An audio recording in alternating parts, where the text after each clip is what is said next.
रूस और यूक्रेन का युद्ध पूरे विश्व पर चर्चित है। ऐसे मुश्किल दौर में काफी भारतीय छात्र वहां फंसे हुए हैं, लेकिन एक राहत भरी खबर सामने आ रही है, जिसमें काफी छात्र छात्राएं यूक्रेन से वापस अपने घरों को लौट रहे हैं। यूक्रेन से अपने घर लौटी अंबाला छावनी की रहने वाली इशिका भूटानी से बातचीत करने पर उन्होंने वहां की स्थिति के बारे में जानकारी दी। अंबाला से अंकुर कपूर की रिपोर्ट। मैं इशिका भूटानी अंबाला छावनी की रहने वाली हूँ। मैं MBBS के लिए यूक्रेन गई थी, विनित्सा यूनिवर्सिटी में। वहाँ पे सबसे पहले 24 तारीख को अटैक शुरू हुआ, और जब अटैक हुआ तो फर्स्ट डे हम लोगों ने अपना स्टोर से सारा खाना पानी ले आए थे, राशन, क्योंकि हमें नहीं पता था हमें वहाँ कितना टाइम तक रहना पड़ेगा। और उसके नेक्स्ट डे सारे स्टोर्स वगैरह सब फूड का सप्लाई सब बंद हो गया वहाँ पे। फिर 2 दिन तक वहाँ पे सायरन बजते थे। हम लोग अपने फ्लैट में रहते थे, तो जब सायरन बजते थे तो हम लोग बार बार हर 2-3 घंटे के बाद सायरन बजने पे नीचे बंकर्स में जाके रहते थे, ताकि अगर बॉम्बिंग हो तो कुछ बेसमेंट में हम लोग सेफ़ रहें। फिर 2 दिन बाद हम लोगों ने, जब हमें नोटिस मिला कि अब बसेस नहीं आने वाली कोई हमें इवैक्यूएट करने के लिए, तो हम लोगों ने प्राइवेट बसेस करी वहाँ पे, और हम लोग बसेस के थ्रू सब पूरा विनित्सा हमारा रीजन सारे इंडियन बच्चे बसेस पे इंडियन फ्लैग लगा करके बॉर्डर तक पहुँचे, जिसमें हमें अराउंड 10 आवर्स लग गए थे। बॉर्डर पर पहुँचने के बाद हम लोगों को बहुत धक्का मुक्की हो रही थी। वहाँ पे बहुत ज़्यादा क्राउड था, इंडियंस का बहुत ज़्यादा क्राउड था, और साथ ही यूक्रेनियंस भी वहाँ से बॉर्डर क्रॉस कर रहे थे। वो लोग पहले जो वाइट लोग हैं वहाँ से पहले वो लोग क्रॉस कर रहे थे। फिर 5-6 घंटे के बाद हमारी टर्न आती थी, इंडियन बच्चे, जिसमें से सिर्फ 25 बच्चों को एक बार में निकाला जाता था। हम लोग लकी थे, हमारी 6 घंटे के अंदर ही बारी आ गई, क्योंकि हम लोग लड़कियां थी। लड़कियों को पहले इवैक्यूएट किया जा रहा है, बट काफ़ी बच्चे वहाँ पे रात भी उन्होंने गुजारी है।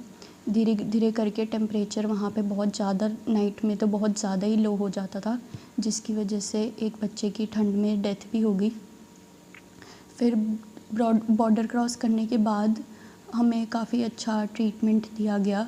हमने रोमानिया से बॉर्डर क्रॉस किया था, तो रोमानिया पहुंच के हम लोग को फ्री में सिम और खाना पानी दिया गया था।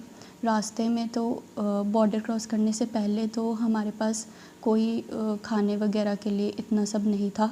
काफ़ी टाइम तक हम लोगों को फ्रूट्स एंड ऑल पे ही रहना पड़ा। उसके बाद रोमानिया में हम लोगों को काफ़ी अच्छा शेल्टर दिया गया। 2 दिन हम लोग वहाँ शेल्टर में रुके रोमानिया में, जहाँ पे हम लोगों को मैट्रेस से लेकर के ब्लैंकेट, स्लीपर्स, सब कुछ प्रोवाइड किया गया था। काफ़ी अच्छी ट्रीटमेंट हमारी हुई थी रोमानिया में। फिर 2 दिन वहाँ रहने के बाद हमारा एयरपोर्ट के लिए हम लोग निकले। हमारा नंबर वहाँ पे लगा और हम लोग यहाँ पहुँच गए। तो इसके लिए मैं मोदी जी और अनिल विज जी का, यहाँ हरियाणा के होम मिनिस्टर, उनका बहुत थैंक यू करना चाहती हूँ कि उन्होंने ऑपरेशन गंगा को काफ़ी अच्छे से इम्प्लीमेंट किया और काफ़ी बच्चे यहाँ पे वापस आ गए हैं। मैं अपील ये करना चाहूँगी उनसे कि जो बच्चे खार्किव में अभी भी फंसे हैं, उनकी हेल्प की जाए। वो बॉर्डर तक नहीं पहुँच पा रहे हैं, वहाँ ट्रेन्स में उन्हें चढ़ने नहीं दिया जा रहा, तो उन्हें वहाँ से इवैक्यूएट किया जाए, उनको फूड एंड ऑल प्रोवाइड किया जाए। वहाँ पे बहुत ठंड है और वहाँ पे उनके पास खाने पीने के लिए भी कुछ नहीं है। और लास्ट में मैं एक चीज़ ये भी कहना चाहूँगी कि कोविड की वजह से हम लोगों की स्टडीज़ पे बहुत ज़्यादा फ़र्क पड़ा था, एंड अब ये वॉर की सिचुएशन से लेके हमें नहीं पता कि वॉर कितने टाइम तक चलेगी।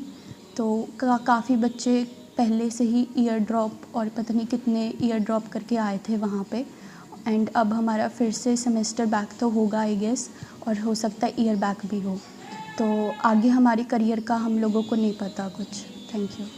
मेरा नाम विनय भूटानी है और मैं अंबाला छावनी का रहने वाला हूँ। मेरी बेटी इशिका भूटानी जो विनित्सा यूक्रेन में MBBS की पढ़ाई के लिए गई थी, लास्ट ईयर भी उनका ये जो कोरोना क्राइसिस चल रहा था उसमें बहुत प्रॉब्लम हुई, और अब जो है ये जो वार क्राइसिस शुरू हो गया 24 से, उसके बाद बहुत प्रॉब्लम हो गई हैं। अब आगे इनके करियर को लेकर भी बहुत सी मुसीबतें आएंगी। अब देखते हैं। तो इनका जब अटैक हुआ वहाँ 24 को, तो हमारे घर में सब जगह प्रॉब्लम होगी कि अब बच्चों का क्या होगा। और जैसी खबरें यहाँ पे न्यूज़ पर दिखाई जा रही थी, उसको लेकर बहुत ज़्यादा चिंतित थे हम। तो हमने इनसे कांटेक्ट किया और जो भी वहाँ सिचुएशन थी उसके बारे में ज्ञात हुआ हमें। उसके बाद हमने इनको श्री अनिल विज जी के पास, हमारे जो हरियाणा के गृह मंत्री हैं, उनके पास हम एक फरियाद लेके गए, रिक्वेस्ट लेकर गए कि इस जो ऑपरेशन गंगा चलाया जा रहा है इसको थोड़ा तेज़ किया जाए। और उन्होंने इस पर काम भी किया और बहुत तेज़ी से काम किया, जिसका असर ये हुआ कि मेरी बेटी 27 को ही घर पर पहुंच गई 3 दिन के अंदर। और इनको यूक्रेन तक, तो इनके साथ जो यूक्रेनियन आर्मी है उसने रेसिज्म का जो होता है जातिवाद जैसे होता है ना, वाइट ब्लैक, वो बहुत अच्छे से ट्रीट नहीं किया मतलब। तो जो रोमानिया बॉर्डर जब एंटर किया इन्होंने, उसके बाद बहुत ही अच्छा इनके साथ ट्रीट किया गया, बहुत ही अच्छा खाना पीना दिया गया, जैसा कि मेरी बेटी ने बताया है।